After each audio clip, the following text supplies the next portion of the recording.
agradecer a presença de vocês e agradecer ao CRC por estar dando a oportunidade de nós podermos apresentar um tema que não é específico da área de contabilidade, mas que tem interesse geral, eu diria assim, por isso eu estou apresentando a vocês. Eu sou conselheiro aqui do CRC, contador, desde 16 anos de idade, quando terminei meu primeiro curso como técnico de contabilidade. Eu fui graduado por uma das melhores escolas técnicas do Brasil, chamava-se Instituto Santa Rosa, não existe mais, lá em São Francisco. E a essa formação técnica, eu devo toda a minha base teórica e acadêmica de conhecimento, por menor que seja, na área de contabilidade, e de economia, por incrível que pareça, que é a minha outra formação acadêmica. Durante muito tempo fui reconhecido, muito tempo dá para notar pelos cabelos, né, e pela barba, fui reconhecido e ainda sou no mercado latino-americano como economista Joper Padrão. E a partir do momento em que a presidente Diva assumiu a presidência, que ela participou do concurso para ser eleita presidente do Conselho, ela me fez o convite para participar da chapa e eu disse a ela, com modéstia, que é uma das minhas características, de que eu não era um contador atuante, eu na verdade sou um executivo. E Diva, naquela ocasião, me disse que não precisava de contador na chapa porque tinha muitos aqui, todos muito bem qualificados. Mas ela precisava sim de alguém que ajudasse a fazer com que nós pudéssemos ter um horizonte mais amplo de visão da vida. E nesse particular eu me sentia útil, então daí eu acabei conselheiro do CRC.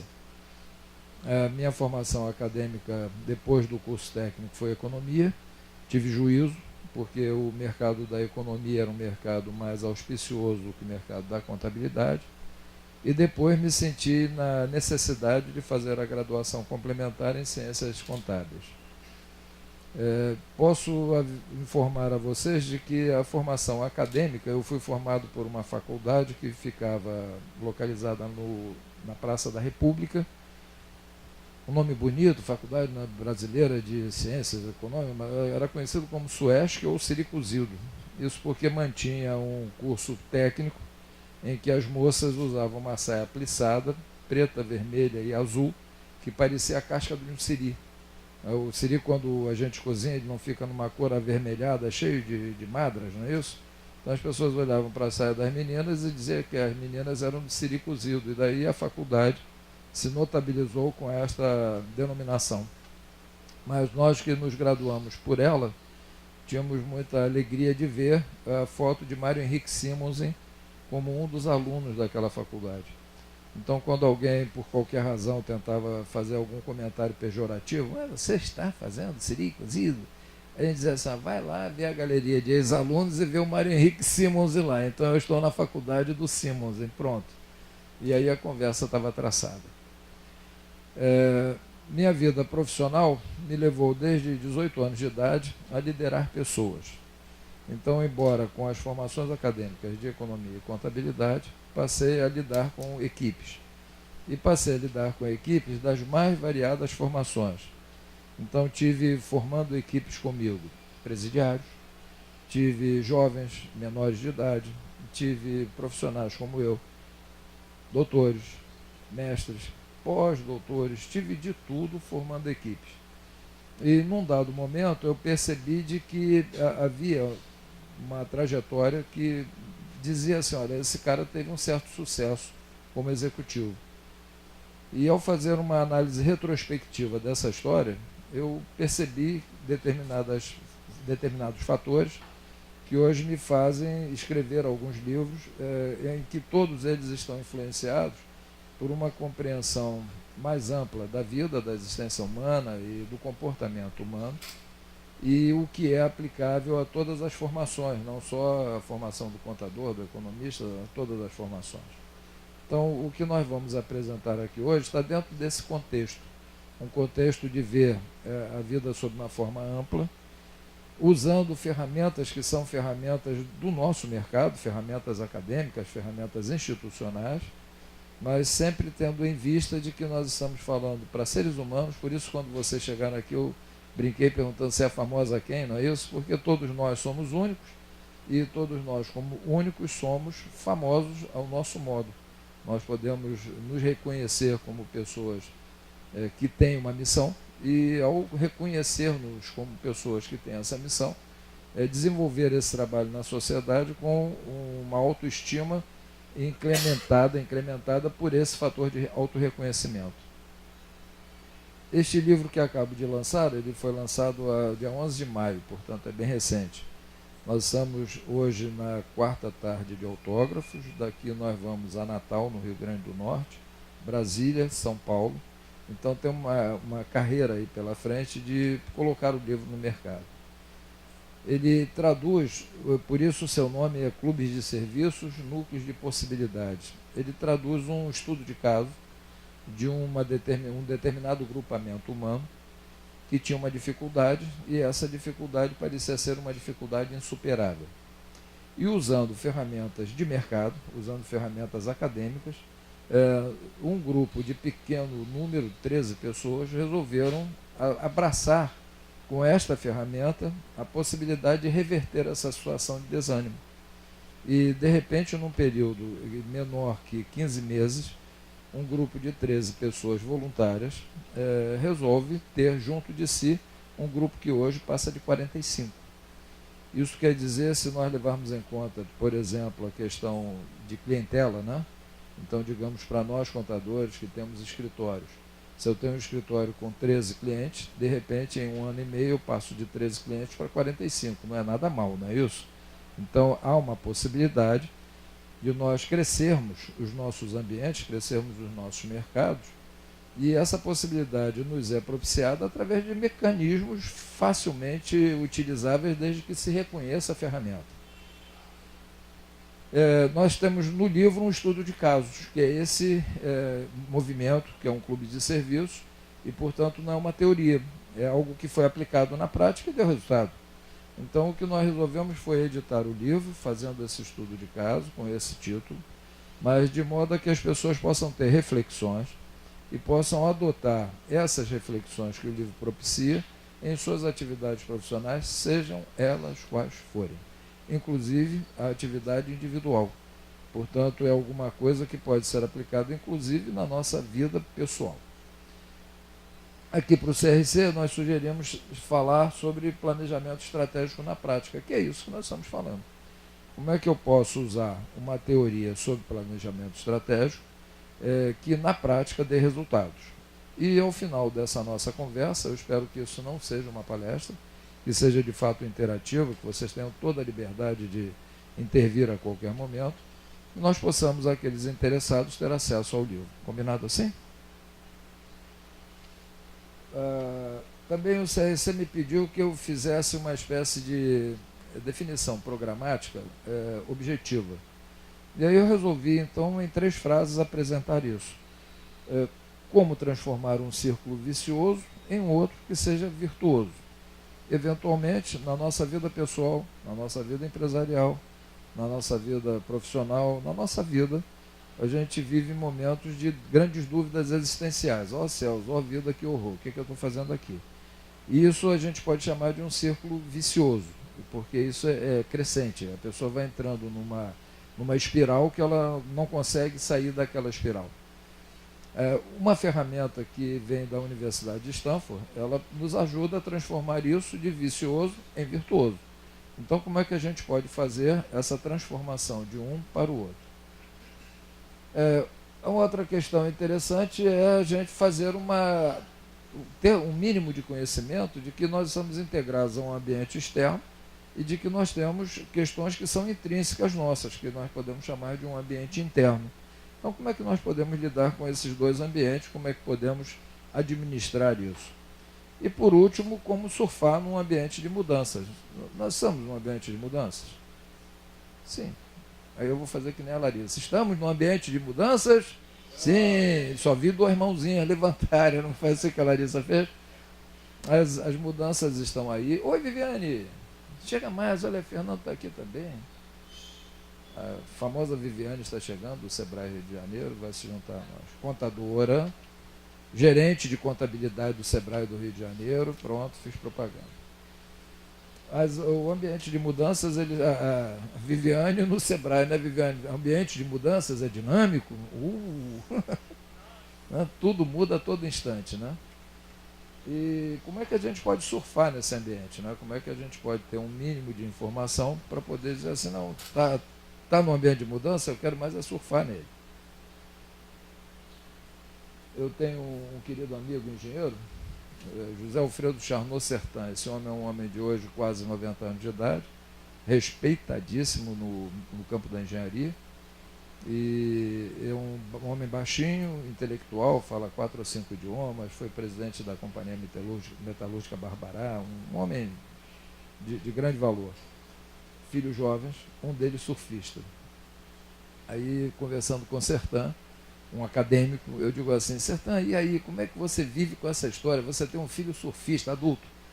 Ele diz assim, Jô, pelo que eu aprendo com ele, você não consegue entender. Eu digo, como assim? Ele diz, eu converso com ele, e aí ele me fala sobre o túnel, como é que ele entra no túnel, como é que ele sai do túnel, e aí eu fico imaginando tudo isso na vida da gente, na engenharia, como é que a gente pode traduzir tudo isso para o nosso campo de atividade. Então é muito interessante quando nós estamos abertos ao novo, nós podemos abrir a ponto de aprender com aquilo que pode nos parecer algo inusitado ou que nós não aceitamos, rejeitamos ou coisa parecida, né? Quem já leu, olha eu com a Larissa de novo. Larissa, eu vou te copiar aqui até o final da tarde, tá? Quem já leu Alice no País das Maravilhas? Pronto, aí já foram mais de 2 mãos. Esse texto que está aí é reproduzido do livro. Eu tenho um hábito hoje, cada vez mais intenso, esse negócio de fake news, mas muito antes disso, que é de confirmar as informações que me chegam. Eu estou aberto a receber informações de todas as ordens, não só as informações formais, quanto as informações não formais. Eu sou uma antena que capta informações, venham elas de onde vier, da forma como chegarem.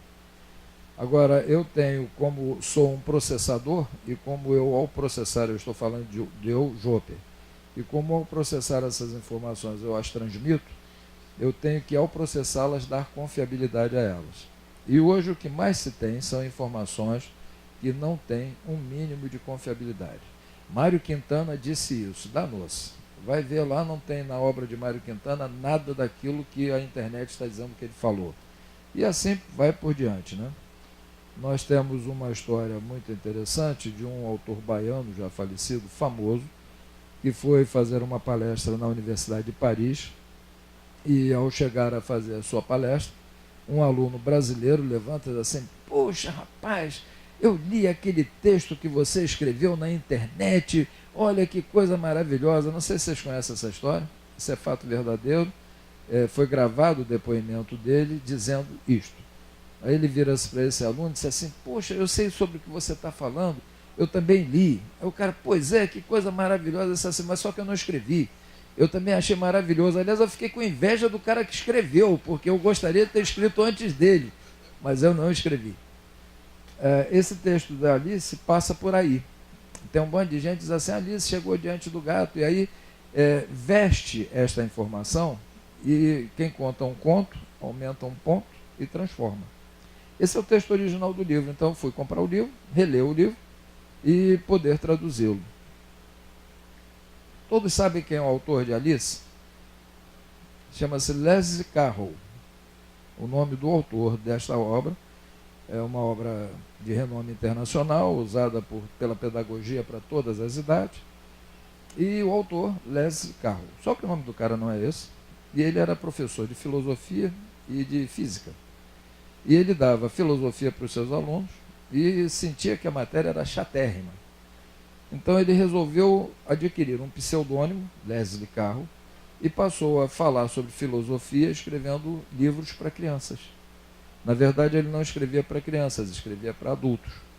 Então, se nós pegarmos o livro Alice no País das Maravilhas, ou Alice no Espelho, nós vamos ver que cada personagem daqueles, o coelho, o homem do chapéu, cada personagem, o buraco onde ela entra, tudo aquilo ali tem uma função filosófica para nós entendermos as relações humanas. Mas o fato é que nesse trecho, a Alice se depara diante de um gato que está no alto de uma árvore, e este gato olha para Alice. E Alice diz para ele, né? Você me ajuda a ler, por favor?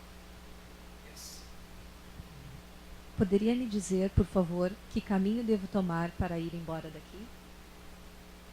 Depende bastante de para onde quer ir, respondeu o gato. Pouco me importa muito para onde, disse Alice. Então pouco importa que caminho tome, disse o gato. Dá para entender com clareza a conversa dos dois? Há quem diga que isso é remetido a um pensador grego que teria dito que qualquer vento é bom para quem não sabe para onde vai. Então Leslie Carroll, o pseudônimo, adaptou essa teoria de um filósofo grego para que o gato e a Alice tivessem essa interação. Você está indo para onde?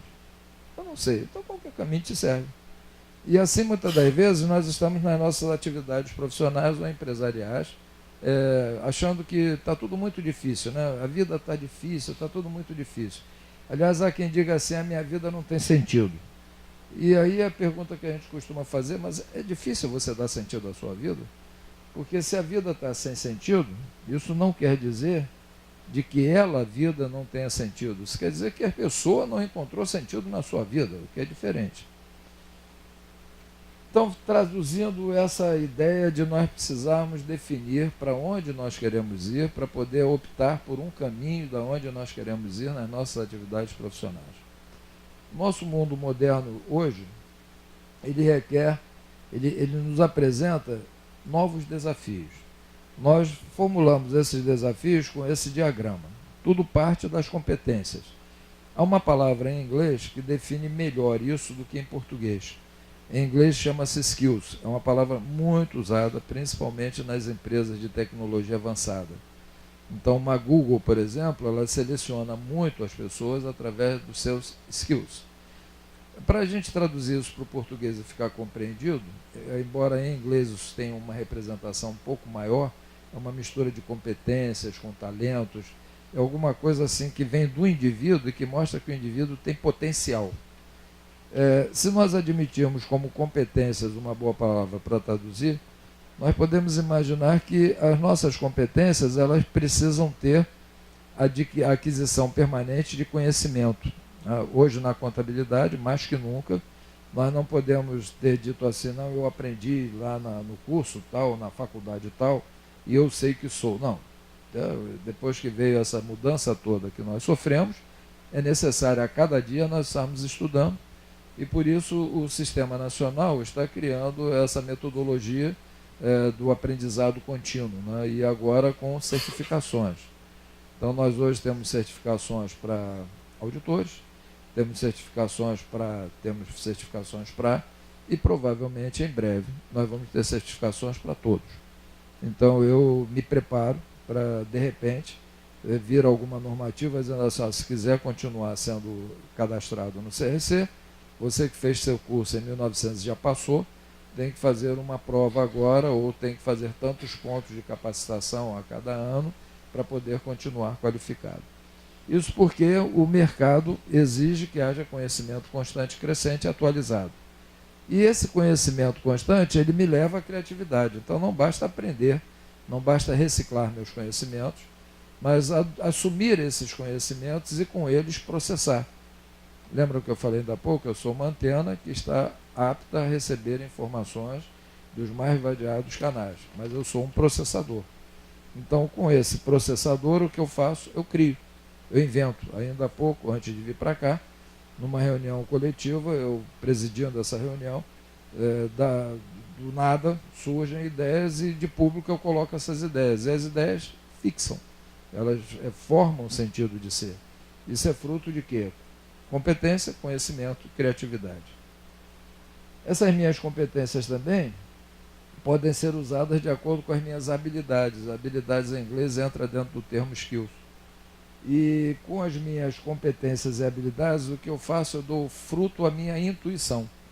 Espírito Santo de orelha, né? Aquele negócio que eu não consigo explicar. Como é que é isso? Eu não sei. Eu tive a intuição de alguma coisa que surge fruto da competência com a habilidade. E das minhas competências com as minhas atitudes surge a minha imaginação. Nós teríamos os telefones e smartphones que temos hoje se Steve Jobs não tivesse tido a imaginação que teve? Quantas coisas nós temos hoje fruto da imaginação das pessoas, né? Eu não sei, alguns de nós aqui eu vejo pela lente dos óculos e lembra de Flash Gordon, lembram disso? Alguém aqui lembra disso? Os mais novos não, né? Mas esse personagem gravitou pelas nossas mãos nas revistas em quadrinhos, não é isso? E o Flash Gordon usava um relógio que ele fazia tudo com o relógio, ele falava com o relógio, não é assim? O que a gente tem hoje aí no mercado? Está vendendo em camelô, né? O telefone que faz tudo, porque é um smartphone que está no pulso das pessoas, né? Haviam deslocamentos das pessoas que eram feitas sem automóvel, sem nada disso, né? O que nós estamos vendo aí hoje na evolução? Patinete substituindo os meios de transporte, ou não. Então hoje eu posso pegar um patinete que eu alugo por um smartphone, que eu pego em determinado local, largo onde eu quiser, e com isso eu dei mobilidade ao meu corpo sem necessariamente estar dentro de um carro, dentro de um ônibus, dentro de um trem ou coisa que o valha. Isso tudo fruto da imaginação que leva, através da intuição e da criatividade, a aumentar cada vez mais as competências das pessoas e dos profissionais. Nós contadores, nós lidamos com um universo que é um universo em desenvolvimento constante, que é o universo empresarial. Yes? A gente concorda com isso ou não? O empresariado, ele não está parado. O empresariado não aprendeu numa escola e está praticando aquilo que aprendeu na escola ao longo do tempo. Se ele fizer isso, ele quebra no dia seguinte. Então, o empresariado, ele está tendo que colocar em prática a todo instante esse desafio.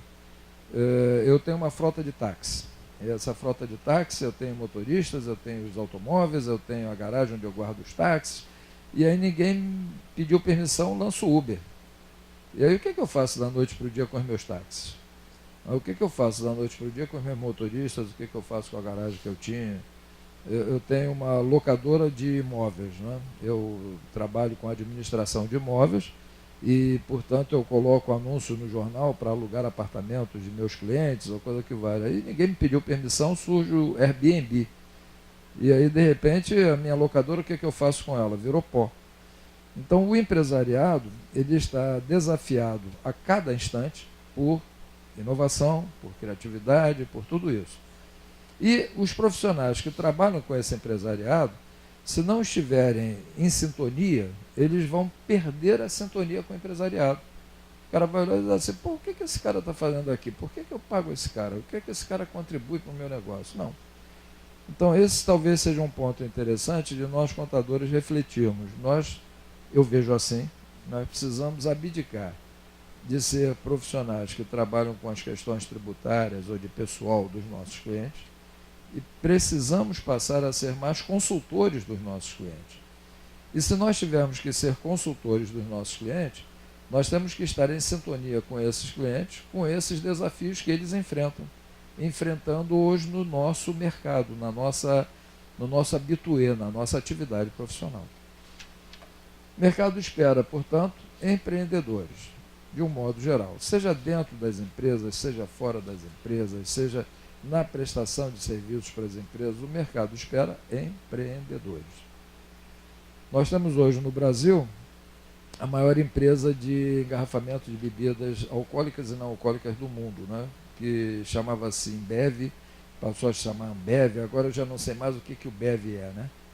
Que é a empresa do Lemon, né? Porque já não é mais uma empresa de engarrafar bebidas, mas agora é dona, se não me engano, de ketchup, né? Porque comprou a fábrica, ela está comprando, né? Eles vão comprando inúmeros negócios. Como é que surge essa empresa?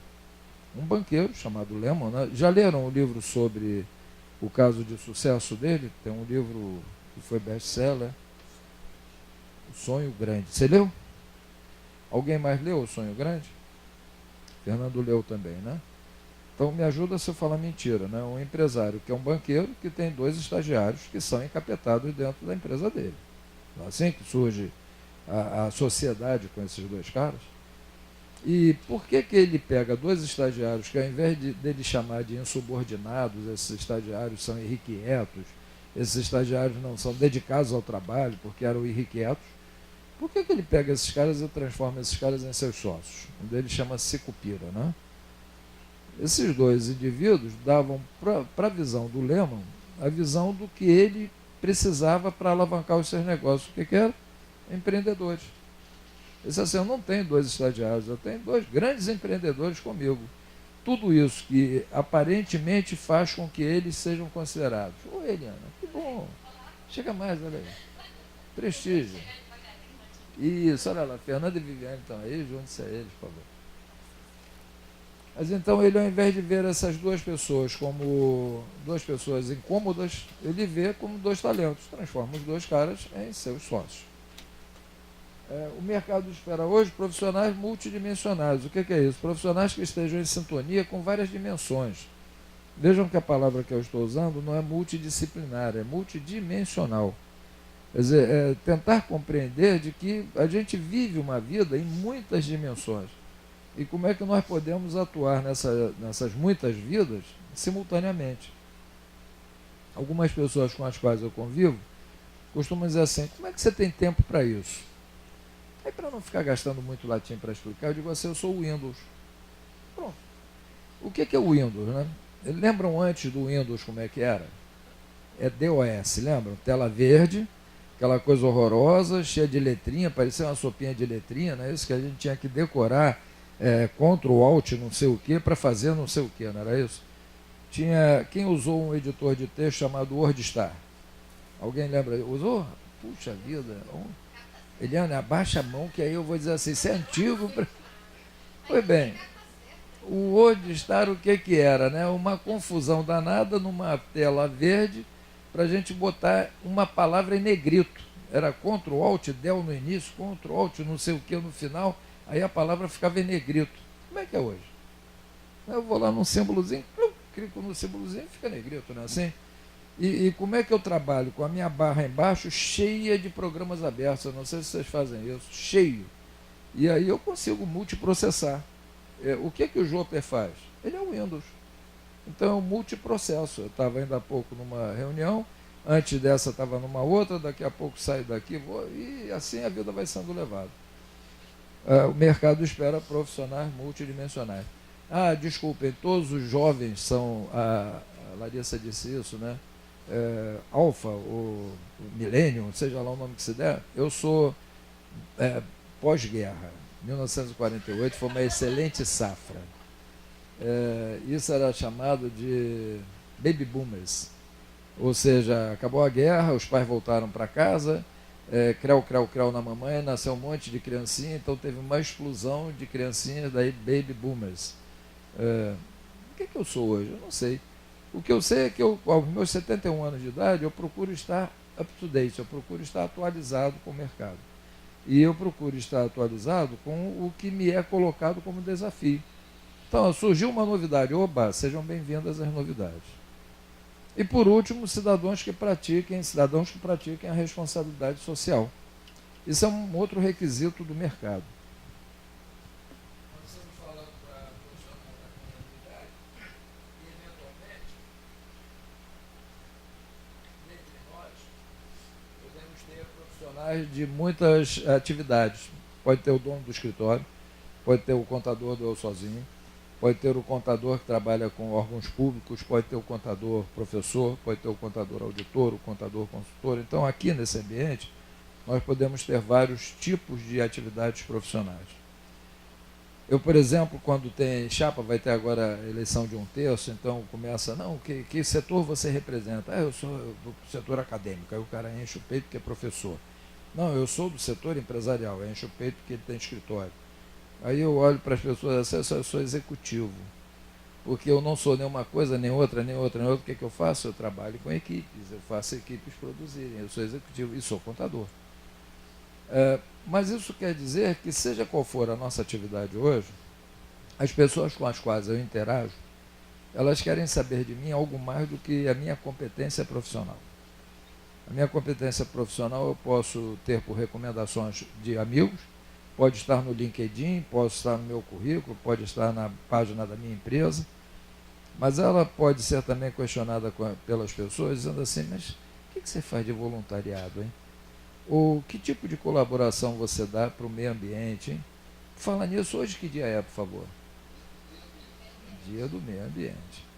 Então, é possível que alguém nos indague dizendo assim, mas vem cá, além de você ser um grande contador, além de você ser um contador renomado, além de você ser...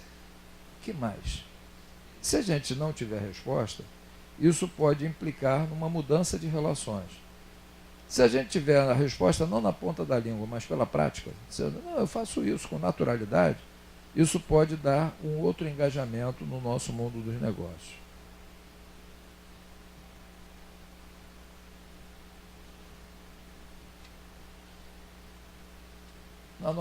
No nosso programa, nós falamos sobre um círculo vicioso para transformá-lo num círculo virtuoso.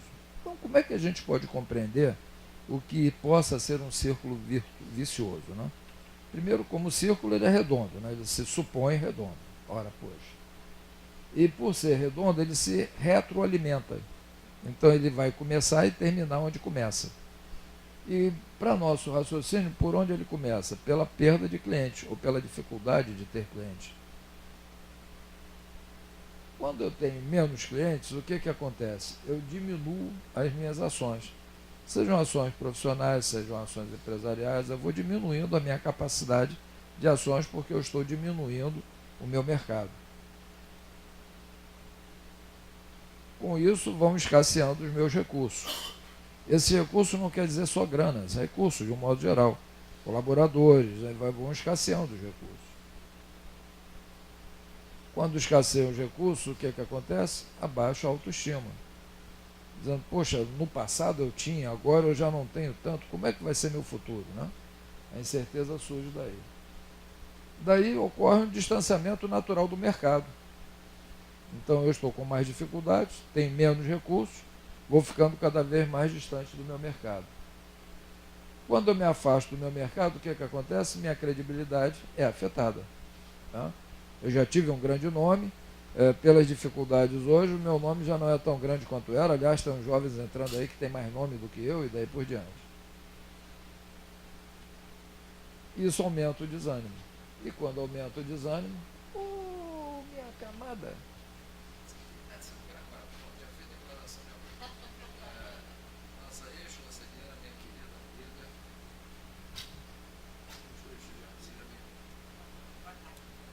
E aí surge a dúvida existencial.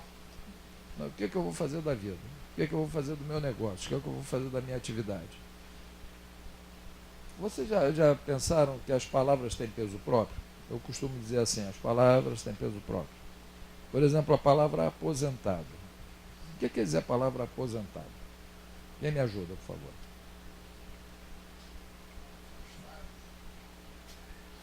Afastado. O que mais? Alguém mais me ajuda? Parece parado. O que mais? Não trabalha mais. Imobilizado. Ok. A palavra... Hein? Inativo. Tem um monte de significado, né? A palavra aposentado quer dizer o seguinte, vai para o aposento. Olha só, a palavra aposentado, por suposição, ela quer dizer vai para o aposento. Que aposento é esse? Vai para o quarto e morre. Daí aposentado. Isso é fato. Em vários países não é o uso da palavra aposentado. Por exemplo, na Europa e nos Estados Unidos e Canadá é retirado. Qual é a diferença do retirado? Ele é retirado do mercado de trabalho. Mas não vai morrer não, cara. Vai viver. Agora, você é aposentado. Isso é coisa das nossas origens lusitanas. Você é aposentado. Vai para o aposento, espera a morte. Então, essa dúvida existencial, ela tem a ver com isso, né? O que eu estou fazendo no mercado? Os jovens estão me superando, a tecnologia, a dificuldade, a atualização, como é que é tudo isso? Então, isso nos leva a aumentar a perda de clientes e nos leva ao círculo vicioso. Como é que a gente pode transformar isso num círculo virtuoso? Primeiro de tudo, usando planejamento estratégico. É doloroso, demorado, requer energia, requer tempo, requer um monte de coisa, requer conhecimento, mas sem isso fica mais difícil. Não vou dizer que seja impossível, não, mas fica mais difícil. Vocês já viram um anúncio do Santander que tem um rapaz negro, magro, todo desengonçado, fazendo o anúncio do Santander atual? Esse anúncio é recente. Já viu? Conhece a história desse cara? Como é que é a história dele?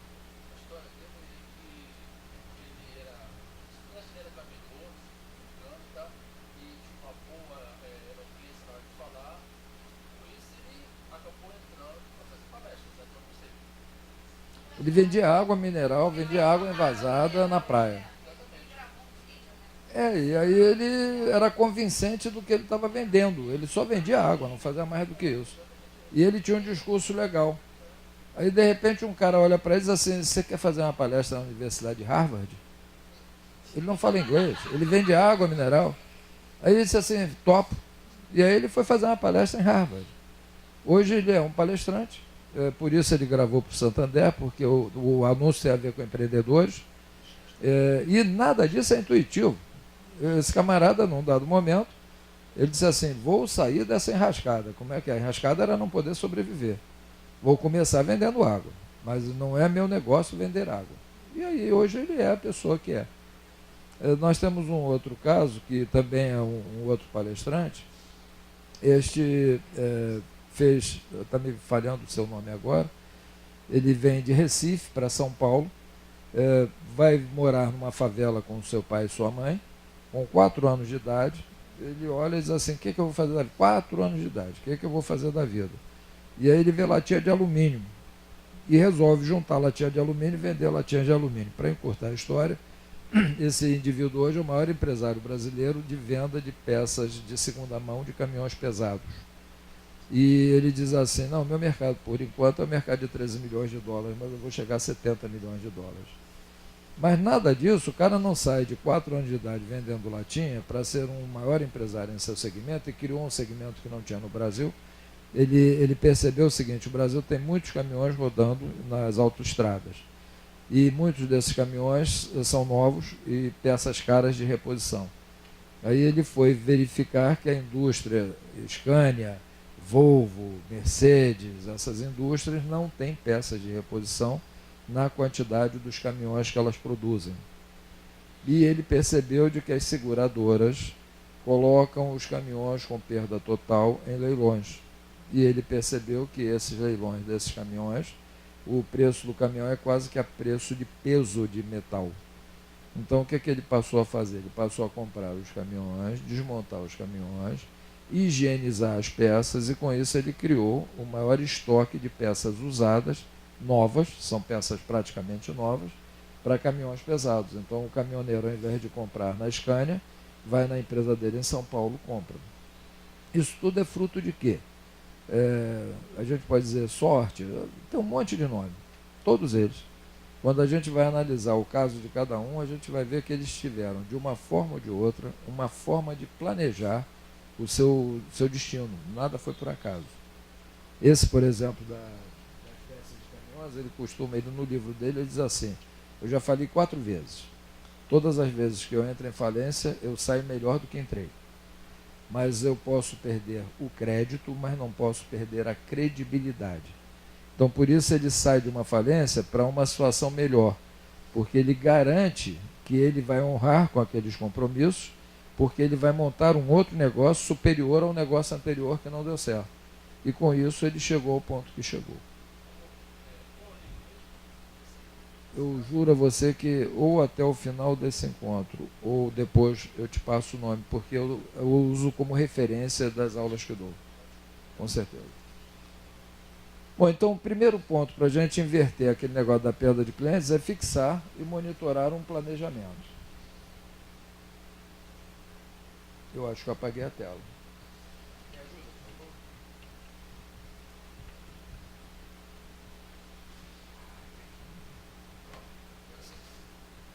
Vocês me desculpem, vocês estão vendo aqui essa minha situação? Sabe o que é isso? Eu sou sobrevivente da guerra urbana do Rio de Janeiro. Levei um tiro e com essa situação ganhei temporariamente essa condição.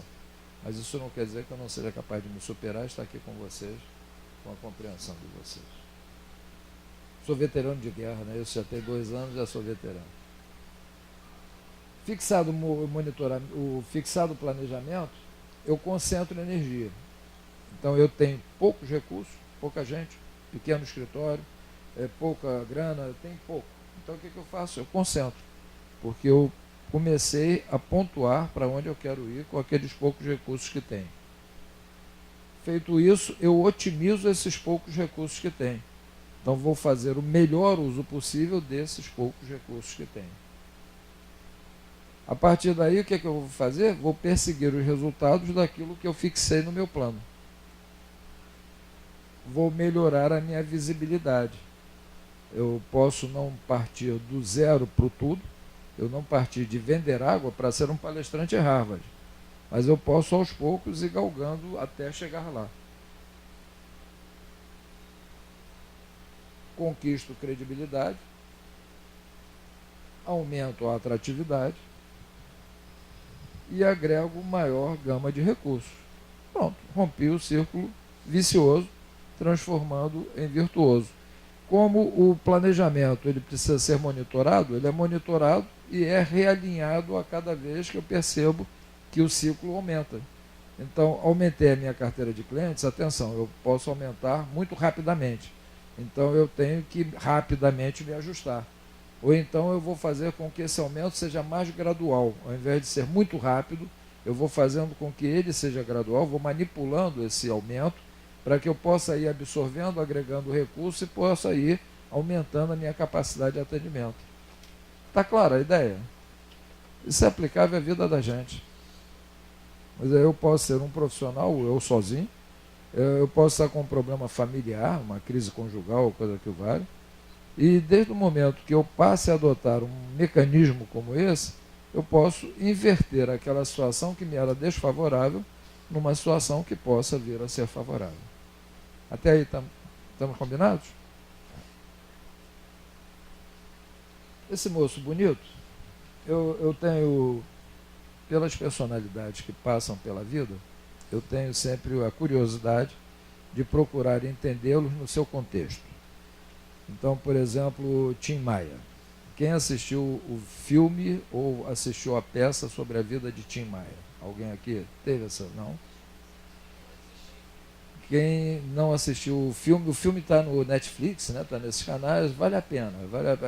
Além de ser um filme bonito, dá para a gente entender a obra do autor, porque a gente cria o estereótipo. Né? Tim Maia é aquele cara maluco, drogado, gordo, a gente dá um monte de rótulo. Quando a gente assiste o filme, e o filme narra a trajetória de vida dele, a gente vai entender a letra das músicas do cara. Então, muitas das vezes, a gente olha para um determinado indivíduo e, por preconceito, a gente diz assim, não, esse é aquele cara gordo, drogado, isso aqui eu não quero nem saber. Aí vai ver a obra do cara, vai ver a vida do cara e diz assim, caramba, que vida bonita. Sábado agora eu fui assistir Rocketman. Quem tiver interesse, que é a vida do Elton John.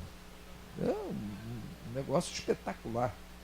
E aí a gente olha para aqui e diz assim, meu Deus, que fenômeno, porque como é que um jovem fenomenal, porque ele é um monstro, o camarada tem uma criatividade inacreditável, ele num dado momento ele diz assim, eu já usei todas as drogas possíveis, já bebi todas as bebidas alcoólicas possíveis e já transei com tudo que se move na face da terra. Quer dizer, ele era tão viciado em sexo que ele não nem dizia assim, já transei com todos os homens, não, já transei com tudo que se move na face da terra. E, no entanto, esse homem hoje, um homem sóbrio há 28 anos, mantém uma organização mundial de combate à AIDS, de combate a portadores de HIV.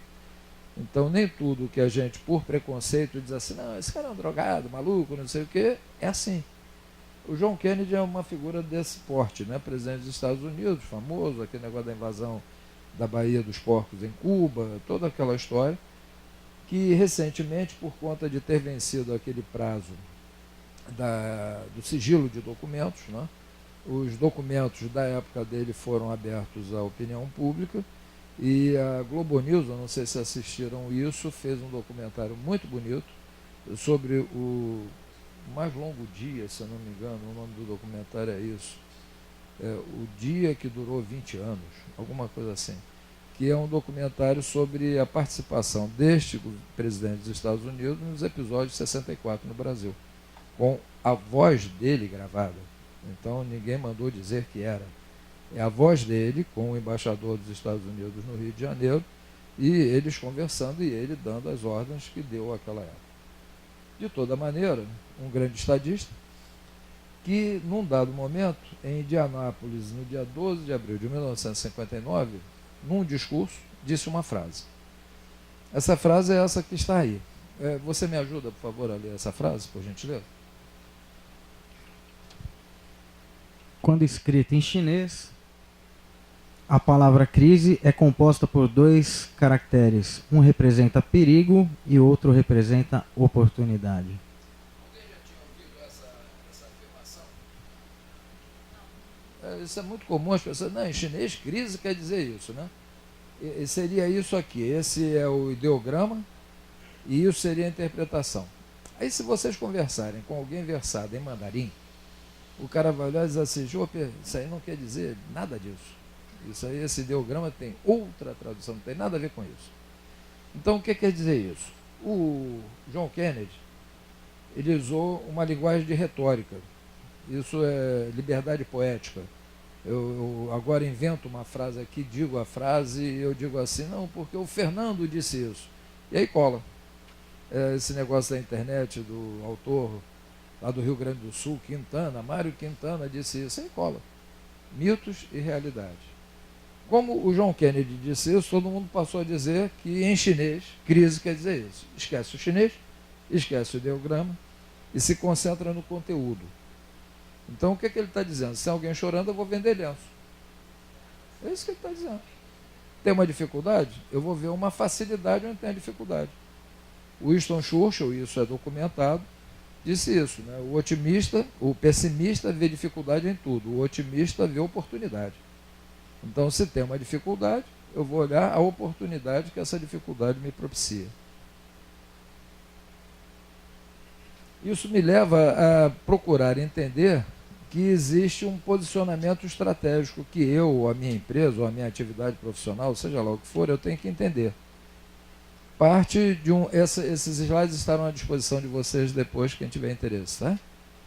Parte de uma conexão com o ambiente externo e com o ambiente interno. E nós vamos ver que isso aí não é novidade nenhuma, é a interpretação dos professores de Stanford de uma tese atribuída a um general chinês chamado Sun Tzu em A Arte da Guerra. Com essa definição, eu posso construir uma visão e posso construir uma missão. E a partir daí eu posso definir questões estratégicas, fazer opções estratégicas e criar o meu posicionamento estratégico com grandes definições que sintetizam os caminhos que eu quero seguir. Para onde é que você quer ir?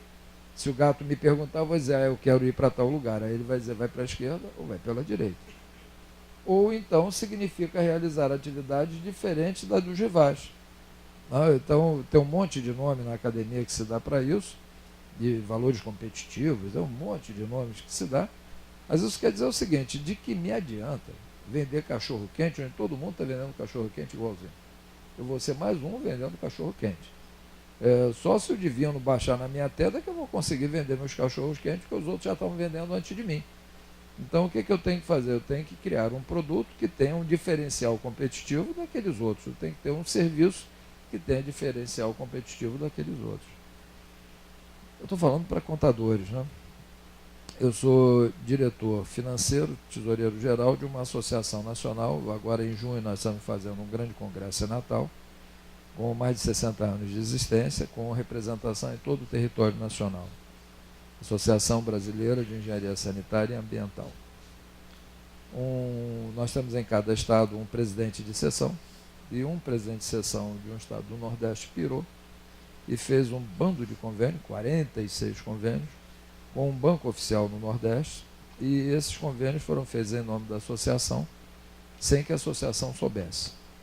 Só que o banco não gostou da maneira como os convênios foram executados, e agora está cobrando de quem a devolução do dinheiro? Da associação, não do maluco que fez isso. E eu, como o executivo da associação, estou tendo que administrar judicialmente esse imbróglio. É um bruta de um imbróglio que vai a mais de 6 milhões de reais para uma associação que, para pagar o salário no final do mês, tem suas limitações.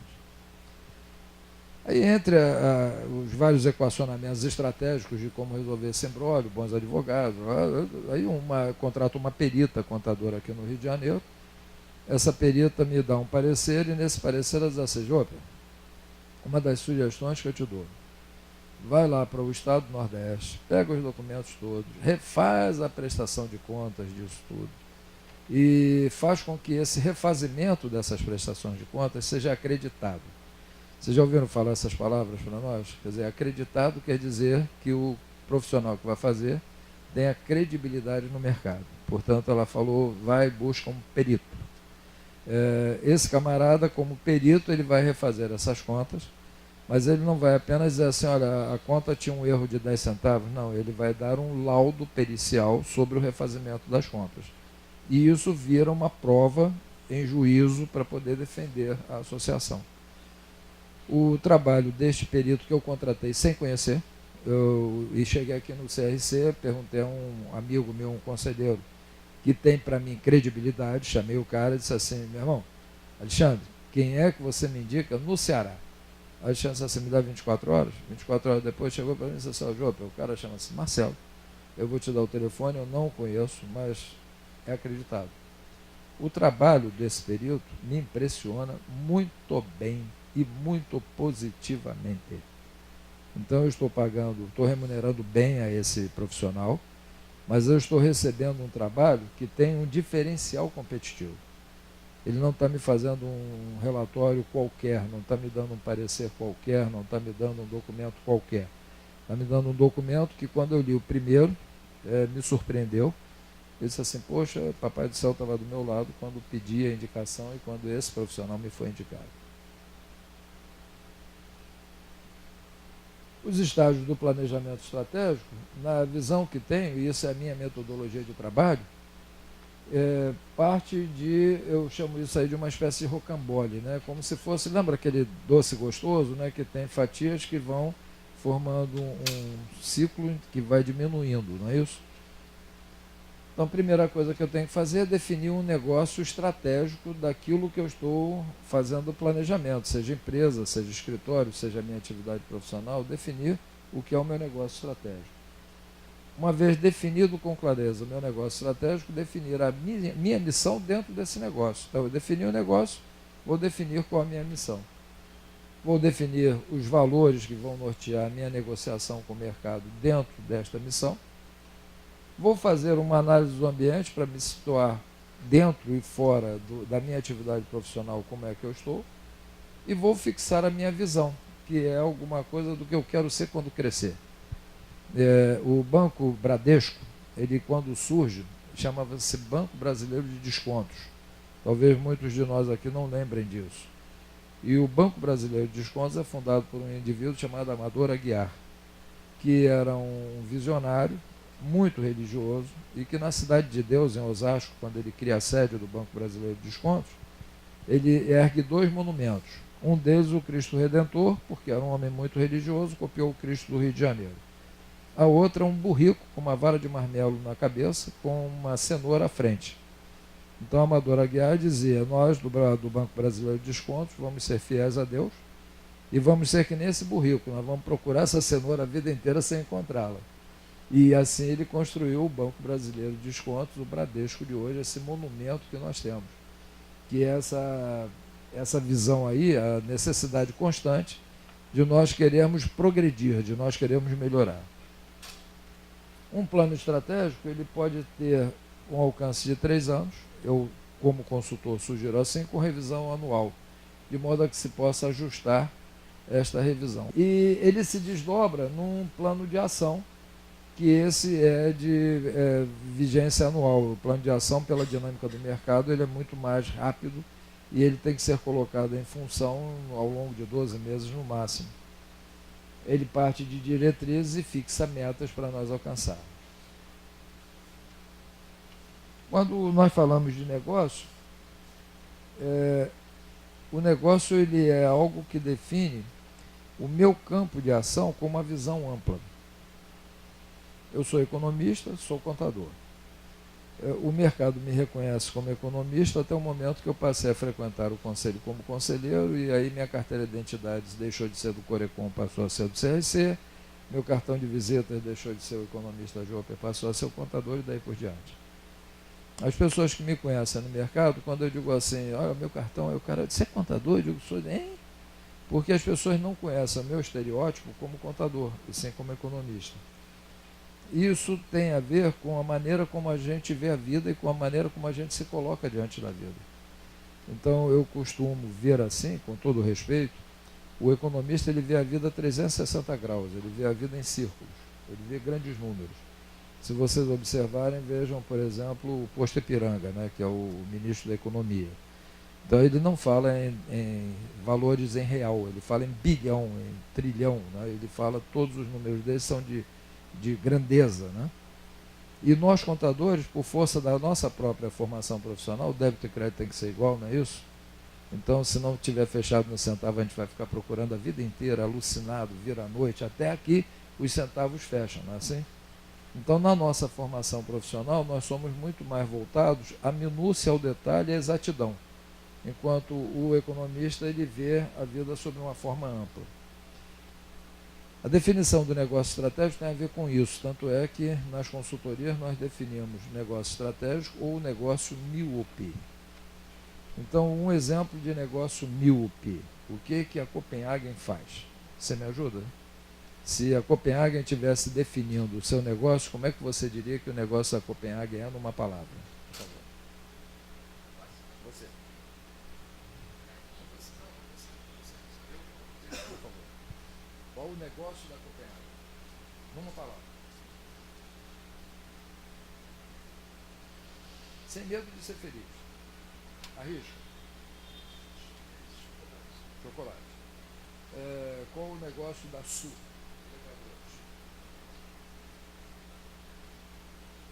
Elevador, né? Então, a visão míope, ela nos leva a definir o negócio pelo produto ou pela atividade. Então, Sul, elevador. Copenhagen, chocolate. A visão estratégica, a Copenhagen olha e diz assim, depois de discutir, analisar com metodologia, elas olham e dizem assim, não, eu faço presente. Ok? Então, qual o negócio estratégico da Copenhagen? Presente. Qual o negócio estratégico da Sul? Mobilidade.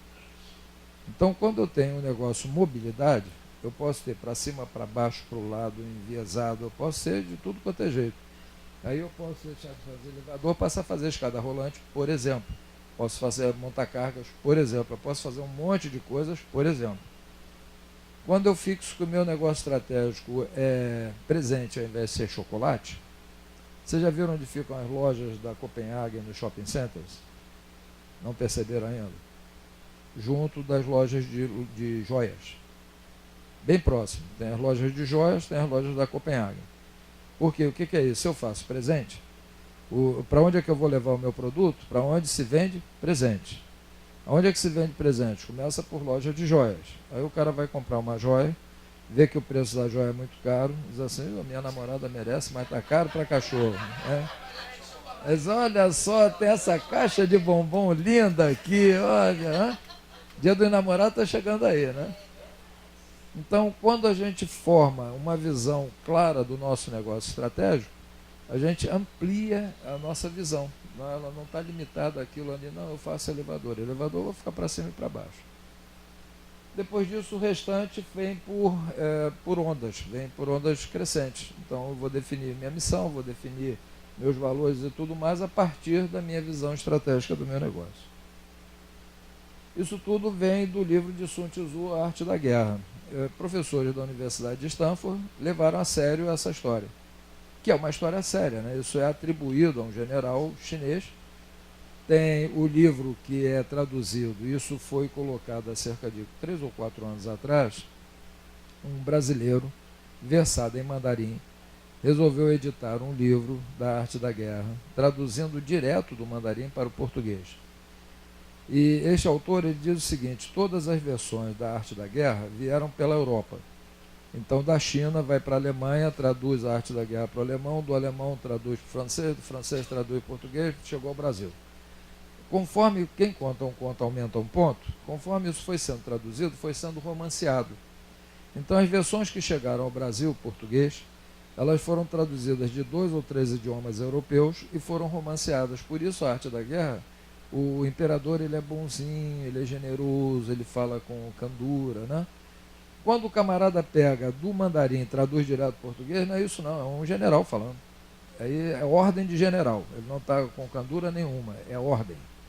Então, este livro deste autor brasileiro, ele é interessante ser lido, ele não é diferente dos outros livros, mas a linguagem é diferente. E aí a gente consegue perceber com mais clareza como é que o pensamento deste comandante chinês chegava às tropas. Esse trecho do livro não é um livro grosso, é um livro relativamente fino e fácil de ser lido. Mas esse trecho ele mostra com clareza o que os acadêmicos de Stanford pegaram.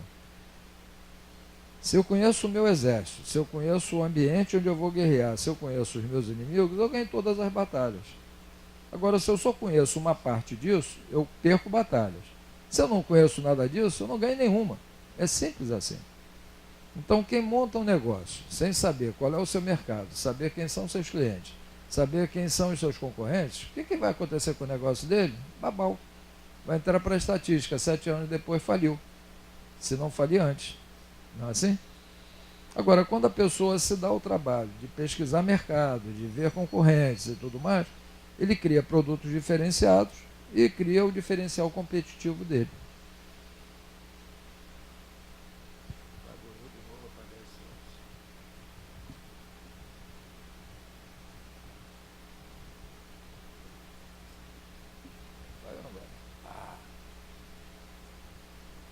É também interessante nós tentarmos entender a nossa organização diante de um contexto amplo, de um ambiente em que ela está inserida. Não existe organização nenhuma, não existe atividade profissional nenhuma, independente do restante. Nós estamos numa grande malha. Eu faço fisioterapia 2 ou 3 vezes por semana. O meu fisioterapeuta é professor Pardal, o cartão dele, ele diz assim, eu sou o professor Pardal, pronto, ele não tem mais problema de identidade, né? E ele cria instrumentos, ele é conhecido no mercado, só trabalha com mão, ele cria instrumentos para recuperar os movimentos da mão. Graças a ele, no dia 11 de maio, eu consegui voltar a escrever depois de 2 anos e quem me dispuser, vou autografar o livro aqui com a minha mão direita. Então funciona. E esse professor Pardal, ele usa, dentre os vários instrumentos dele, um muito interessante. Sabem o que é bastidor? Um negócio redondo em que as senhoras colocavam um pano para bordar. Então, bastidor é isso, é um negócio redondo que você fixa um pano ali, ele fica esticado e aí você borda em cima dele. Ele tem uma espécie de um bastidor que é uma rede elástica. Então, esse aparelho é para quem tem problemas determinados, que o cara enfia os 5 dedos na rede e puxa a rede, ele fica como elástica, ele fica fazendo esse exercício. Dá para vocês imaginarem? Eu estou comprando esse bastidor, vem de São Paulo, porque ele mostra claramente como é que funcionam as redes humanas. Então, quando eu puxo com os 5 dedos na base dele, quando eu puxo essas malhas para cá, todas as outras malhas se voltam para ela. Tem uma teoria ambiental que diz que quando uma borboleta base de asas lá no Japão, alguma coisa se movimenta aqui no Brasil. Isso é uma teoria que vem de pesquisas científicas do Japão. Então isso quer dizer de que não existe, ainda mais nesse mundo que nós estamos vivendo, nada que você possa dizer assim, não, eu estou isolado, eu não estou nesse contexto. Isso não existe. Nós estamos vivendo cada vez mais uma grande malha, onde tudo interage e tudo tem reflexos. Então nós precisamos entender a nossa atividade profissional, vamos chamar de organização, dentro de um contexto onde eu tenho interfaces com clientes, onde eu tenho interfaces com a parte física, com o político, com o econômico, com a concorrência, com o social, com o tecnológico, com o jurídico. Esse desenho não esgota. Eu posso, fazendo esse mosaico aí, com muitos outros agregados, para eu entender como é que a organização se relaciona. No planejamento estratégico, nós podemos chamar isso aí como uma palavra norte-americana, uma palavra estadunidense, que eu não gosto, mas que não tem tradução boa para o português, stakeholders. O que eu traduzo do inglês para o português são principais interessados. Mas é difícil a gente traduzir isso quando fala em principais interessados, quando, por exemplo, eu boto que o governo faz parte disso aí. Se eu ampliar esse mosaico, o governo é principal interessado. A gente vai dizer assim, mas o governo é principal interessado, ele só quer cobrar impostos, não sei o que. Por isso é que ele é principal interessado, porque ele quer cobrar impostos. A mídia é principal interessado. Mas a mídia não valoriza o que eu faço, não? Deixa eu morder o pé dessa minha companheira aqui agora, ver se a mídia não vem aqui botar uma matéria, dizer que o conselheiro do CRC ficou maluco e mordeu o pé da amiga dele. Não é isso? Então a mídia é principal interessado para o que não presta, para o que é negativo, mas é principal interessado. Então traduzir stakeholders para o português não fica legal, porque dá a impressão de que principal interessado é só quem é bonzinho, só o mocinho da peça. Não é. são todos os atores que estão em torno daquela organização. Com essa visão, eu consigo entender como se fosse um quebra-cabeças que se complementa, de que eu tenho na parte interna da organização, lembrando o Sun Tzu, forças e fraquezas. Então, se eu tenho que conhecer meu exército, eu tenho que avaliar quais são as forças e as fraquezas desse exército. E se esse exército vai ter um campo de batalha onde ele vai atuar, eu tenho que ter conhecimento das oportunidades e das adversidades desse campo de batalha. Então, este desenho, este diagrama, ele traduz a mensagem de Sun Tzu através de um método que na Universidade de Stanford ganhou esse nome bonito aí, de SWOT. Quem de nós aqui já fez ou já teve contato com análise de SWOT, por favor? Poucos de nós, né? A Larissa dizia assim, só 2 mãos? Então, vale a pena aprofundar, a internet está cheia de matérias sobre isso, vale a pena aprofundar, não há tempo suficiente para a gente fazer isso aqui hoje, a gente vai apenas dar uma pincelada, mas é aplicável na vida pessoal de cada um de nós. Em português chama-se FOFA, porque é a tradução das 4 palavras de inglês para o português. Cada letrinha dessas aí da sopa, em inglês quer dizer algo que em português traduzido quer dizer forças, fraquezas, oportunidades e ameaças, por isso FOFA. Isso pode ser simples, pode ser sofisticado. Existem métodos, por exemplo, com matrizes matemáticas, para se fazer a análise SWOT sofisticadíssima.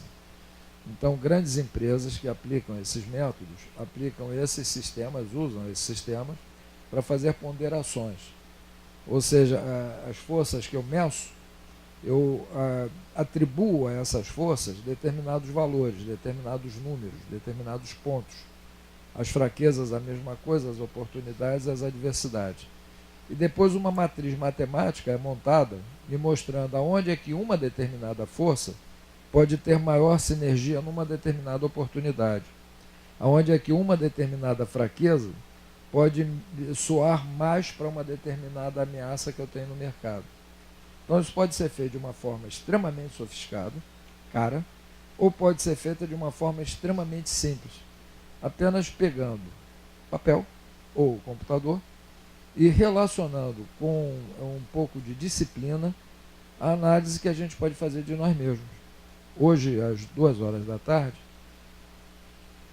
para vocês terem noção de quem eu estou falando, este jovem tem 40 anos de idade, eu o conheci através da Associação dos Diplomados da Escola Superior de Guerra, engenheiro, com mestrado, fazendo doutorado.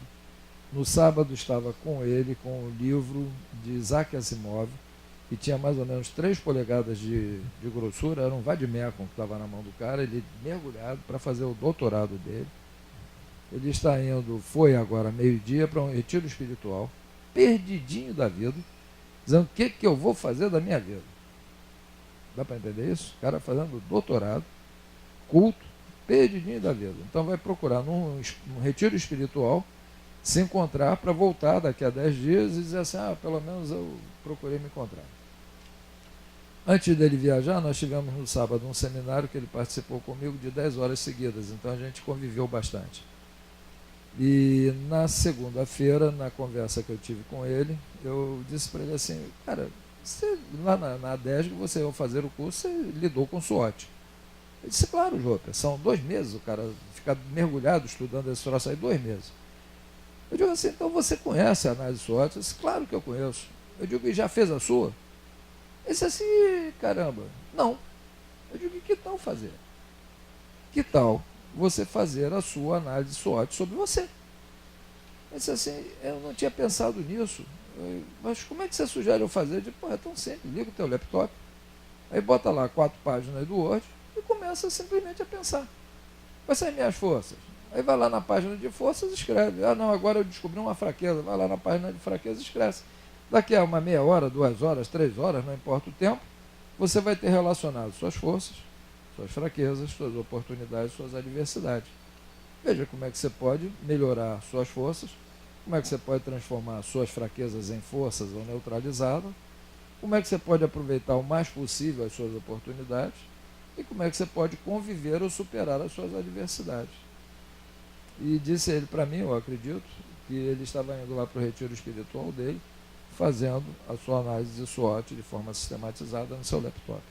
Eu espero que isso o ajude a se compreender melhor, a se compreender enquanto profissional nesse mercado desafiante e no final desse tempo lá de 10 dias ele possa se concentrar mais nisso. O desenvolvimento da cultura para nós hoje é um fator fundamental na vida moderna. Peter Drucker eu comprei, quando eu leio algum livro que fale explicitamente sobre contador e que contribua, como eu tenho grande respeito por Diva, Diva hoje é presidente do Sindicato dos Contadores aqui do Rio de Janeiro, né? E nós somos da Academia de Ciências Contábeis. Então eu, numa deferência à Diva, pela amizade que tenho, eu compro o livro e entrego a ela. Eu marco a página e digo, esse cara aqui está falando de contador. E normalmente a visão que nós temos, por alguns teóricos, é uma visão estereotipada. Então, por exemplo, o Peter Drucker, ele tem um livro chamado O Legado de Peter Drucker, que é escrito por um jornalista que o acompanhou, é o seu biógrafo. Esse Legado de Peter Drucker, Peter diz assim, um contador, por isso eu dei a Diva, né? Um contador, se for um excelente contador, o melhor contador do mundo, um excelente auditor, e ele não tiver desenvolvimento de cultura pessoal e geral, e ele não tiver atividades voluntárias, ele é um bom contador, o melhor contador do mundo, mas ele é um chato. Isso quem diz é Peter Drucker, não sou eu não. E aí ele diz assim, porém, se este mesmo contador, o melhor contador, um bom auditor, se ele tiver desenvolvimento de cultura geral e ele tiver atividades que levem a compreender a sociedade, ele é um profissional multidimensional. Quem usa essa primeira expressão é Peter Drucker. Então nós não estamos falando aí de filósofo, nada disso. Estamos falando de um consultor da administração, respeitado, já morto, e que tinha uma visão em que a cultura é um fator fundamental para nós compreendermos o profissional num contexto desafiante. Por isso eu trago Antônio Machado. Antônio Machado, pelo nome, supõe-se um português, não é isso? Pois bem, ele não é português, ele é espanhol, sevilhano, e este autor tem um poema chamado Cantares, lindíssimo, onde, traduzindo em 2 frases, não há caminho, o caminho se faz ao caminhar. Ou seja, quando nós estamos falando em planejamento estratégico, uma ferramenta como a matriz de SWOT e tudo mais, se tiver preguiça e disser assim, onde é que eu compro feito? Qual é a farmácia onde o remédio está pronto? Não vai encontrar. Porque na vida não existe isso. Na vida o que se faz é o caminho que se faz ao caminhar. Então como é que a gente vai construir isso? Cada um vai construir o seu modo. Quem é que vai ajudar esse jovem que eu mencionei aqui no seu retiro espiritual? Quem é? Está fora dele? Não, é ele. Ele pode rezar para quem ele quiser, ele pode fazer a promessa que ele quiser.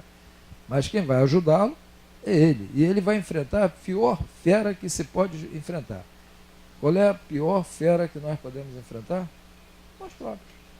Né? Então você ter... Fala-se muito hoje de autoestima, né? Mas você ter uma dimensão clara de quem você é, qual é o seu propósito de vida, qual é a sua missão na vida, é difícil. Acredite, amigo, eu levei um tiro. O tiro me deu uma hemorragia desgraçada, perdi o braço direito, estou sem o movimento da mão e tudo mais. Me auto-socorri. E aí você pergunta assim, me auto-socorri por um trajeto longo. Levei o tiro no carro, levei meu carro até o hospital onde fui e recebi os primeiros socorros. Como é que essa coisa acontece? A divindade baixou, eu fiz uma oração relâmpago e aí o meu pai de santo mesmo. Nada disso. É um domínio absoluto da mente e a capacidade de você conduzir sua própria vida. Agora, para isso, eu tive que enfrentar, e não era fácil, eu tive que enfrentar uma fera, que fui eu próprio. Durante algum tempo, eu tive que me conhecer. E é um momento que eu passo a me conhecer melhor, e eu sou um ser em transformação constante, então o cara que eu conheci amanhã já não é mais o mesmo, eu tenho que voltar a me conhecer, né? Eu consigo fazer melhor aquilo que é o meu propósito de vida. Eu pergunto a vocês, a gente quando acorda de manhã cedo, todos nós aqui nessa sala, né, Renato? A gente acorda, espreguiça, eu costumo dizer assim, faz xixi, faz cocô, lava o rosto, toma um banho, está com fome, toma café da manhã, não é assim? Aí vai trabalhar ou vai estudar, não é? Queima energia na hora do almoço, o que a gente faz? Repõe energia, não é assim? Almoça. De tarde, a gente vai para a escola ou vai para o trabalho, queima energia, chega de noite cansado em casa, o que a gente faz? Janta, para repor energia. E aí a gente está cansado do dia, o que a gente faz? Dorme. E no dia seguinte o que faz? A gente acorda, xixi, cocô. É isso? Se é isso, nós não somos seres humanos. Se é isso, nós somos biodigestores. Quem fala para vocês é um ambientalista. Porque nós estamos transformando matéria. Só. Então, para nós não sermos biodigestores, o que é que nós temos que identificar? Qual é o nosso legado? O que eu estou fazendo aqui? Se eu não sei o que eu estou fazendo aqui, quem é que vai descobrir o que eu estou fazendo aqui? Meu filho, minha mãe, meu pai? Não, sou eu. E isso quem tem que descobrir sou eu, enfrentando a minha fera.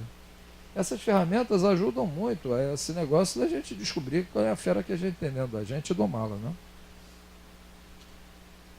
Resumindo essa nossa conversa, o que nós estamos propondo no esquema é partir de uma situação atual para uma situação futura. Vamos chamar essa situação atual de uma situação que eu posso mapear. Quantos clientes eu tenho? Qual o meu faturamento mensal? No outro dia meu pé estava doendo. Aí a minha esposa disse assim, Jô, vai procurar o Jorge. Jorge é um podólogo, um amigo nosso de longa data, que eu não ia há muito tempo a ele. Aí eu fui ao Jorge. Aí chegou lá, Jorge, como é que estão as coisas? Há quanto tempo? A última vez que eu tinha visto o Jorge, eu tinha corrido atrás de um ladrão e quebrei a mão esquerda. Aí quando eu contei para ele que eu agora tinha levado o tiro, ele disse, Jô, não faz mais isso não, por favor. Senão daqui a mais 8 anos eu não sei o que você vai me apresentar. Aí, conversando com o Jorge, eu digo, Jorge, como é que estão os negócios? Mas assim, doutor, todos os meus clientes eu anoto, todo final de dia eu anoto todos os meus clientes, anoto qual o sexo deles, anoto há quanto tempo eles não vinham aqui, anoto. E aí eu estou vendo, olha só, um podólogo, eu estou vendo que eu reduzi minha carteira de clientes em 30% em 3 anos. Meu faturamento está estável para uma redução de cerca de 10% no último ano. Olha a linguagem que esse camarada usou comigo. Eu fiquei espantado. Eu olhava para ele e dizia assim, não acredito. Ele disse assim, não, eu preciso fazer tudo isso para sobreviver. Eu tenho orgulho da profissão que eu tenho, mas eu tenho que pagar o aluguel, eu tenho que para sobreviver. Então isso quer dizer o seguinte, o Jorge Podólogo, ele tem um mapeamento da situação atual. É isso? Ele não perde as informações, ele está mapeando essa situação. Mas ele tem um sonho, né? Todos nós temos um sonho. Qual é o nosso sonho? Então, esse sonho é a visão, naquele rocambole, o burrico com a vara de marmelo e a cenoura à frente. Então, o que eu quero ser? Para isso, o que eu tenho que fazer? A primeira barra superior, fixar missão, valores e visão a partir de uma definição do meu negócio estratégico. Se eu perguntar a profissionais da contabilidade hoje qual o negócio estratégico do seu escritório, e o profissional me disser assim, fazer contabilidade, eu vou dizer, opa, que legal. Ele está errado? Não. Mas é a Copenhagen vendendo chocolate. Agora, se ele tiver uma visão estratégica maior do potencial que ele pode ter, isso abre um leque que não tem mais tamanho. Eu fui sócio de um querido amigo, foi uma situação muito maluca. Eu entrei de sócio para uma empresa, assinei contrato, botei dinheiro na mão do sócio, tudo mais, entrei, legal. É uma empresa de idiomas, tinha um curso de idiomas aqui no Rio de Janeiro. Aí eu entro, era um casal, e eu digo para eles assim, eu sou viciado nisso aí, sabe, viciado na veia. Então vamos fazer planejamento estratégico do nosso negócio? Porque o negócio tinha uma dificuldade. Qual é a dificuldade do negócio de curso de idiomas? Ter alunos. E ter um bando de cursos de idioma com uma agressividade imensa de propaganda e tudo mais, oferecendo cada vez mais barato seus cursos e via internet. Conversa vai, conversa vem, metodologia aplicada. O sócio era tradutor juramentado. E ele fazia tradução juramentada. Só que isso era uma espécie de trabalho adicional. Bom, tradução, essa empresa hoje é uma das empresas muito bem conceituadas no mercado nacional.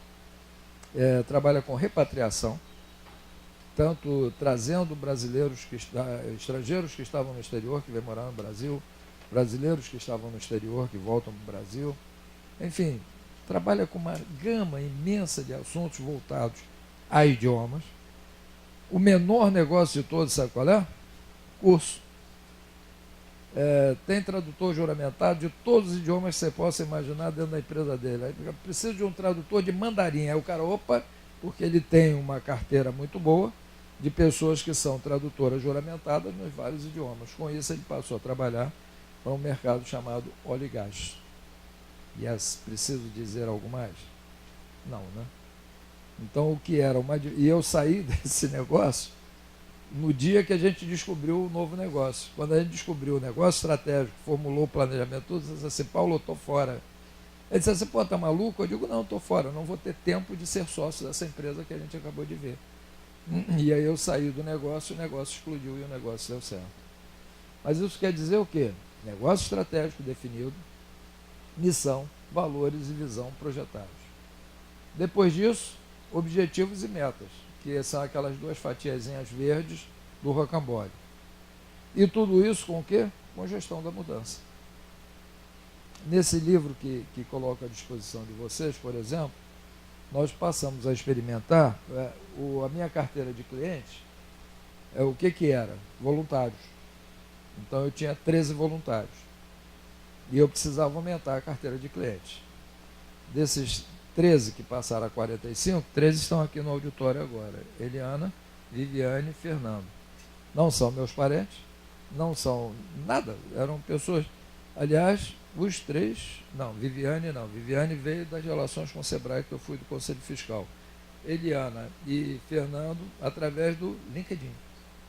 Porque nós passamos a usar ferramentas de comunicação com uma estratégia relativamente bem montada, que fez com que uma causa se projetasse, não uma organização. Então não é dizer assim, ó, vem para esse clube. Não, olha, a gente tem uma causa aqui, nós estamos reunidos em torno dessa causa. Esta causa polarizou, como se fosse um imã, o interesse de pessoas que pela internet, dizem assim, eu quero conhecer esse troço, vou lá, e aí adere. Sai de 13 para 45, em 15 meses. Uma das questões que nós tivemos que lidar foi, se vier uma avalanche de pessoas, como é que a gente faz? Porque eu estou lidando com uma coisa nova, que é o horizonte da internet. Então, se eu vou lidar com isso, podem vir 1, 2, 5, 50. Como é que eu faço? E aí nós fizemos regras para fazer com que essa absorção fosse gradual. Não sei se vocês concordam comigo, todo grupo humano, quando entra um indivíduo, se transforma. Todo grupo humano, quando sai um indivíduo, se transforma. Imaginem marido e mulher. Os dois estão casados, né? Rolou química, casou. Aí os dois estão lá vivendo em harmonia, não é assim? Cria uma rotina, está tudo legal. Aí, no natural, a mulher engravida. Nasce o neném. Esses 3 são iguais aos 2 que tinham antes? Muda tudo. Tudo. Concordam comigo? Quem já experimentou isso na sua vida pessoal, na sua vida familiar, sabe que uma criança muda tudo. Vamos supor agora uma família estabelecida, consolidada, todo mundo vivendo em harmonia, e tem aquela vovó que todo mundo ama, ou vovô que todo mundo quer estar junto, não é isso? E ele morre. Como é que é? Então todo o grupo humano, quando entra uma pessoa, se transforma. Quando sai uma pessoa, se transforma igualmente. Isso quer dizer que a dinâmica dos grupamentos humanos, se possível, sempre que possível, ela deve ser gradual. Então, se eu puder, por exemplo, eu tenho como objetivo aumentar minha carteira de clientes. Se eu puder dosar esse aumento da minha carteira de clientes, de modo a que isso seja gradual, os meus clientes vão chegar ao meu escritório e eu vou aumentando a minha carteira de modo a absorver esse aumento gradual. Se eu da noite para o dia saio de 10 clientes para 45 clientes, eu estou arriscado a ter overdose de cliente. E aí eu não consigo suportar a overdose. Então isso tudo está nos levando a entender que o planejar não é só planejar determinada, planejar um monte de coisinhas, ajustar logística, ajustar tudo que for possível e imaginável para atingir o meu objetivo, a minha visão. Aí está o pensamento de Churchill. Você me ajuda, por favor? O pessimista vê dificuldade em cada oportunidade. O otimista vê oportunidade em cada dificuldade. Você concorda com esse pensamento? Hoje no Brasil, como é que nós estamos vivendo? Se o Churchill estivesse vivo e chegasse ao Brasil hoje com seu charutão e sua garrafa de uísque, o que, é que ele diria, hein? Nós estamos cheios de quê? Tem um monte de pessimista aí, né? Cada vez que liga a televisão, eu tenho vontade de... Vamos mudar para Portugal, não é assim que está acontecendo? Não, eu vou sair daqui. Ontem um amigo nosso que mora em Portugal, o Tasso, né? Eu mandei um post para o grupo que ele faz parte. A Estrela do Sul Maracanã está fechando no dia 30 de julho. Então eles ontem mandaram. Pois é, né? Vamos esse fim de semana lá, vamos aproveitar. Eu acho que é isso que o cara está querendo. Vai todo mundo correr para comer o churrasco e ele sai da situação que está. Aí o Tasso manda uma mensagem, ele foi para Portugal, ele manda uma mensagem dizendo assim, poxa, Joper, tá vendo? Olha aí, olha, mais uma empresa que fechou, e ele não é um pessimista. Mas ele foi um dos brasileiros que disse assim, não, eu vou viver em Portugal, depois do tiro que eu levei, vou viver em Portugal. Como se lá não tivesse também violência, não tivesse os problemas que tem. Mas isso porque a gente está vivendo um clima aqui de absoluto pessimismo. Liga a televisão de manhã cedo, tem um programa agora que começa às 4 da manhã na TV Globo, hora 1.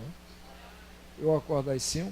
A minha mulher diz assim, está proibido de ligar a televisão, deixa eu acordar. Nós dois acordamos às 5, mas ela quer acordar. Ela não quer tomar um susto quando liga a televisão. Como é que a gente consegue reverter isso? Cada um de nós, eu acredito nisso, em seu campo de atividade, fazer diferente. As pessoas que convivem comigo sabem que essa é a minha forma de viver, simples assim. Vendo a vida sempre meio copo cheio, jamais meio copo vazio. Meio copo cheio. Tomou um tiro? Ok, vou me socorrer. Está com limitações? Vou superar. E isso não é uma maneira poliana de viver, não. Não é uma maneira romântica de se iludir, não. É uma maneira construtiva, graças a isso. A gente está aqui hoje reunido, graças a isso a gente está fazendo com que a vida não fique na inércia. Para terminar, pessoas resistem à mudança? Todos nós. Todos nós. Agora vamos observar a natureza. Hoje é Dia Mundial do Meio Ambiente. Não? O que é paz? Vocês me ajudam a construir o conceito de paz? Porque a gente pensa que paz, na maioria das vezes, é tranquilidade. Paz é calma. Não, está um ambiente de calma, está um ambiente de paz. Se a gente observar na natureza, paz é dinâmica. A natureza vive em paz. A natureza vive em equilíbrio. Agora, o vento para de ventar para a natureza poder ser natural? O mar para de agitar as ondas dele? As nuvens param de se agitar no céu? Não, a natureza é dinâmica. E a dinâmica da natureza é que lhe propicia paz. Ele propicia um ambiente onde a vida pode prosperar. Vocês veem que a vida na natureza é farta. A gente pode dizer assim, não, peraí, minha vida está apertada, eu não estou com dificuldade de pagar o condomínio no final do mês. Isso é a vida individual. Mas as plantas, os animais, tudo está em equilíbrio e tudo está vivendo em harmonia. Mas isso não quer dizer de que não haja mudança na vida. A mudança faz parte da vida. Nós ambientalistas dizemos, tudo que nasce começa a morrer. Vocês já ouviram essa frase alguma vez? Tudo que nasce começa a morrer. De onde se tira isso? Quem foi o santo que disse isso? Qual é o filósofo que disse isso? Como é que nasce uma árvore? De onde nasce uma árvore? De uma semente. E quando eu planto a semente no chão, o que acontece com a semente?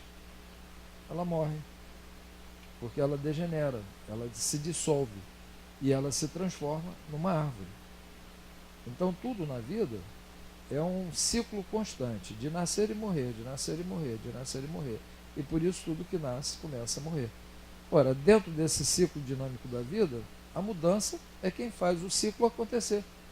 Então nós ficamos reagindo à mudança, esquecendo que a mudança faz parte da vida. Agora, aonde deve acontecer a mudança? A mudança deve acontecer aqui no CRC, A mudança deve acontecer em Brasília, a mudança deve acontecer no Palácio Guanabara. Aonde deve acontecer a mudança? Dentro de cada um de nós. Atribui-se a Gandhi dizer, seja a mudança que você quer ver no mundo. Então, se você quer ver um mundo diferente, você tem que fazer um mundo diferente através da mudança do seu comportamento e daí por diante. O mundo dos negócios está desafiante? Yes. Quem é que pode fazer um mundo dos negócios desafiante de forma diferente? Cada um de nós. Como é que a gente pode fazer isso? Usando algumas metodologias que nos ajudem a sair desse ciclo vicioso que nós temos para um círculo virtuoso. E para terminar, a Rita Lee tem uma música que ela dizem que eu sou louco, mas louco é quem me diz, né? Então eu gosto muito de lidar com essas personalidades que num dado momento alguém diz assim, esse cara é maluco, esse é um deles, né? Andy Arlo. Dizem que o tempo muda as coisas, mas é você quem tem que mudá-las. Então quem muda as coisas não é o tempo, não são os ingleses e os norte-americanos com o IFRS, não é Brasília com as leis, não é isso. Quem muda as coisas é cada um de nós. Como é que a gente muda isso? De alguma forma fazendo diferente do que a gente tem feito. Nós estamos chegando ao final. O Clube de Serviços está à disposição dos interessados. Mais importante do que alguém adquirir o livro e eu ter o privilégio de autografá-lo, é ver com que a mensagem contida nessas páginas possa fazer com que cada um de nós, usando do seu discernimento, usando da sua capacidade de processar informações, possa encontrar alguns conceitos que ajudem a fazer das suas atividades profissionais, do seu mundo de negócio, um mundo diferente e próspero. Quero agradecer muito a vocês.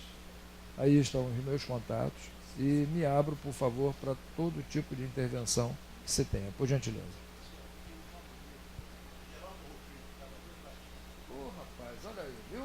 Pronto, deu a isca. Geraldo Rufino, exatamente. O nome é... Não, o nome do autor, o nome do livro? O Catador de Latinha, mas o livro tem a ver com alguma coisa do catador. Ele só tem um livro da palestra pelo Brasil inteiro. Muito interessante. Muito interessante. E é uma figura encantadora, né? Se vocês não conhecem essa figura, é interessante, porque entre essas questões que nós falamos, visão estratégica e tudo mais, uma delas é ele não abrir mão de conhecer cada profissional que trabalha com ele. Mas não é conhecer pelo registro no cartão de ponto, não é isso não. Como é seu nome mesmo, hein? Como é seu nome? Kátia. Ô Kátia, como é que vai sua família? Poxa, teu pai melhorou, Kátia? O teu filho, como é que está? É assim que ele interage. Então ele chega no negócio dele, antes de tudo, conversa com cada colaborador dele, identificando um ser humano que está atrás desse colaborador. E aí o que esses caras fazem? Dão o melhor de si para o negócio dele, e o negócio dele prospera. Alguém mais gostaria de colocar? Claro, por favor.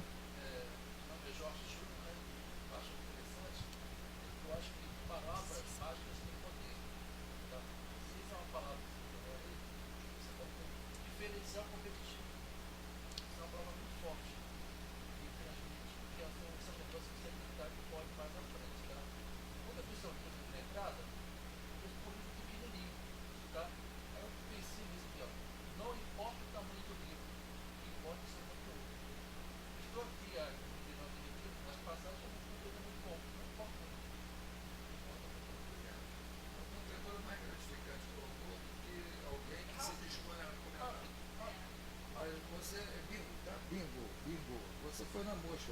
Na hora de editar o livro, como é que surge esse processo criativo?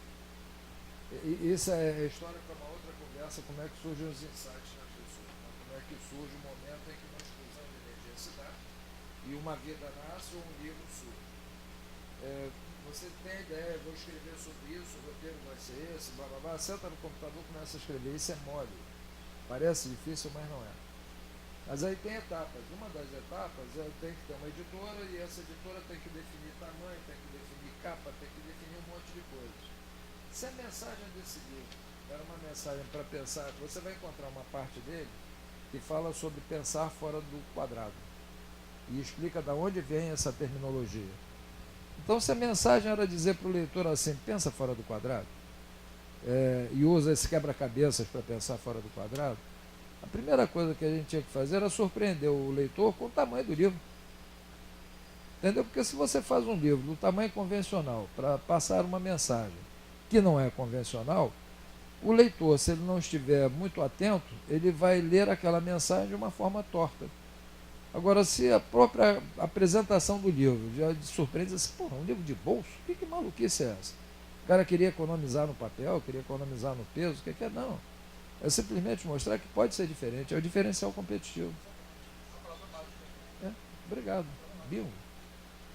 Li há muito tempo atrás, década de 70, um livro de um mexicano chamado Silva, que criou o método Silva de controle mental. Esse livro é muito interessante, quem não leu ainda vale a pena ler, esse livro ainda é editado, essa empresa é uma empresa que está pelo mundo inteiro difundindo o método Silva, onde o livro tem, sei lá, 15 capítulos, e o livro começa assim, você acabou de ler o primeiro capítulo, vai para o oitavo. Aí acabou de ler o oitavo, agora vai para o terceiro. Acabou de ter o terceiro, vai para o 15º. O livro, toda a leitura dele dirige para a leitura alternada. E isso em 1970, coisa que vale, que o livro foi lançado. Depois disso veio um cara chamado Coleman, que difundiu muito a questão da inteligência emocional. E um dos exercícios que é sugerido é o do banho. Eu não sei se vocês já fizeram isso. Quando a gente entra para tomar banho, a gente tem toda uma metodologia que é de rotina. Ela é tão de rotina que ela é quase automática. Se vocês quiserem fazer esse teste hoje, façam. Chega perto do box, abre a porta. Aí você vai ter um processo mecânico, você vai pegar uma das mãos, vai abrir o chuveiro, você entra no chuveiro depois que ele está quente ou não está quente, bota o pé primeiro, depois entra o corpo todo, começa a molhar da cabeça, vai molhar, aí passa o sabonete daqui para lá. A inteligência emocional propõe você fazer tudo diferente de propósito. Então, eu vou abrir o chuveiro com a mão esquerda? Não, hoje eu vou abrir com a mão direita. Eu vou entrar com o pé direito? Não, hoje eu vou entrar com o pé esquerdo. Eu vou pegar o sabonete? Ah, não, antes de passar o shampoo, hoje eu vou ensaboar minha perna. Faz diferente. Você vai ver a dificuldade que você vai sentir para fazer esses pequenos gestos de forma diferente. Porque a gente está vivendo muito mais como gado do que como seres humanos que processam informações. E aí, como gado, você faz todo dia, tudo sempre igual. Acorda às 6 horas da manhã. Obrigado. Mas alguém gostaria de fazer alguma intervenção, por favor? Eu vou ser remunerado na medida que as perguntas forem feitas, entendeu?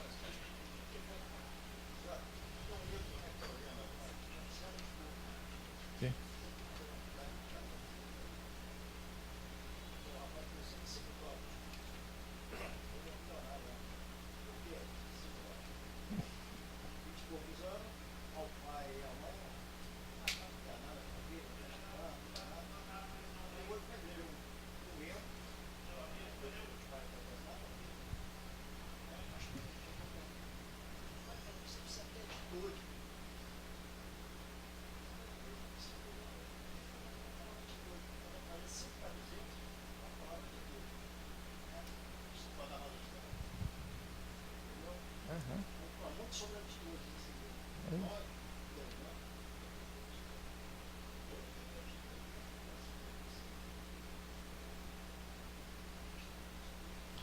Os árabes têm uma palavra que, assim como o inglês, cada cultura, na sua forma de expressão, e o idioma é uma das formas de expressão, né, ela tem determinadas representações que não tem tradução. Por exemplo, saudade. Saudade tem em português, não tem em nenhum outro idioma. Então, quando a gente vai traduzir saudade para um alemão, é uma dificuldade desgraçada, não é de traduzir, não, é do cara entender o que é saudade. Porque a palavra expressa um sentimento que na cultura deles simplesmente não existe. Por inglês, por exemplo, é miss you, eu sinto falta de você, mas não é saudade. Isso quer dizer de que a gente tem a capacidade, muitas das vezes, de imaginar determinadas situações e dizer assim, não, mas isso é impossível de acontecer. Quando você está falando sobre a atitude desse rapaz, ou quando você está falando do catador de latinhas e tudo mais, o que a gente está falando em árabe tem uma palavra que a tradução é horrorosa para o português, que é maktub. Maktub, o Paulo Coelho Durante muito tempo ele escreveu uma coluna para os jornais, Maktub, tem livro com esse título, ele usa muito isso nos livros dele. E traduzindo para português, quer dizer, estava escrito. Mas não é bem isso. Na cultura árabe, quer dizer uma coisa como se fosse predestinada, uma coisa assim, estava escrito no sentido de que vai acontecer, porque tem que acontecer, porque os astros dizem que vai acontecer. Então, é inevitável que aconteça. Então, Maktub, nós estamos aqui hoje. Vieram as pessoas certas, atraídas pela mensagem. Cada um de nós é como um solo fértil. As palavras que são ditas são como sementes. Elas vão pousar nesses solos e cada uma delas vai ter uma forma diferente de sair. Algumas vão sair mais rápido, outras não, outras jamais vão sair. Algumas viram árvores frondosas, outras não. O que importa não é isso. O que importa é o fato de nós estarmos predispostos a doar uma parte do nosso tempo em torno de alguma coisa que quer dizer o nosso desenvolvimento pessoal. E eu só posso agradecer a vocês por isso, porque, na verdade, eu não estou traduzindo para vocês muita coisa, não. Eu estou motivado por vocês, me provocando a refletir sobre as coisas que eu penso, sobre as coisas que eu faço. Então, saio eu muito mais enriquecido desse nosso encontro do que vocês possam imaginar. Muitas das vezes a gente imagina que um facilitador, um professor ou coisa que valha, né? Ele vem nos dar conceitos. Não, a gente sempre que vem trocar, a gente sai muito mais enriquecido do que a gente chegou. Eu termino para vocês dizendo o seguinte: sábado agora eu estou fazendo uma campanha de doação de sangue. Se eu falo sobre voluntariado e tudo mais, eu tenho que ser um bom pregador, não é isso? Então, eu trabalho muito com voluntariado, esses meus 3 amigos também, enfim. Cultura para nós é uma coisa fundamental. Vocês viram eu citar aqui livros e citar filmes e tudo mais. Procuro me reciclar modestamente, profissionalmente, procuro me compreender existencialmente. Mas sábado agora eu estou fazendo uma campanha de doação de sangue no Hemorrio. Então, de 10 às 13 horas, eu vou estar lá como voluntário. Eu não posso doar, mas vou estar captando doadores que possam doar, estou movimentando as redes e tudo mais. Aí eu pergunto, você que é um jovem nessa sala, né, doar sangue é uma coisa nobre? Por quê?